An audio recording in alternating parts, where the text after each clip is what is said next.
बड़ा अपडेट दे दें सीलमपुर से आजाद उम्मीदवार हाजिन शकीला की जीत हुई है। दरियागंज से आप उम्मीदवार सारिका चौधरी जीत गई हैं। जामा मस्जिद से आम आदमी पार्टी की सुल्ताना आबाद की जीत हो गई है। चौहान बांगर वार्ड से कांग्रेस की शगुफ्ता चौधरी जीत गई है। अबू फजल से कांग्रेस की अरीबा खान जीत चुकी हैं। बड़ा अपडेट इस वक्त आप तक पहुंचा रहे सीलमपुर वार्ड से आजाद उम्मीदवार हाजिन शकीला की जीत हो गई है। दरियागंज से आम आदमी पार्टी उम्मीदवार सारिका चौधरी जीत चुकी हैं। जामा मस्जिद से सुल्ताना आबिदी जीती हैं, आम आदमी पार्टी की उम्मीदवार हैं।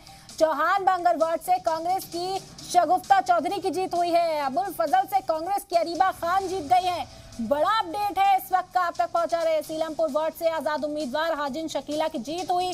दरियागंज से यहां पर जीत हुई। सीलमपुर वार्ड से आजाद उम्मीदवार हाजिन शकीला जीत चुकी हैं। दरियागंज से आप उम्मीदवार सारिका चौधरी की जीत हो गई है। जामा मस्जिद से आम आदमी पार्टी की उम्मीदवार सुल्ताना आबाद जीत चुकी हैं। चौहान बांगर वार्ड से कांग्रेस की शगुफ्ता चौधरी की जीत हो गई है। अबू फजल से कांग्रेस की अरीबा खान ने जीत हासिल की है। तो आम आदमी पार्टी और कांग्रेस का दबदबा मुस्लिम बहुल इलाकों में इस वक्त देखने को मिल रहा है।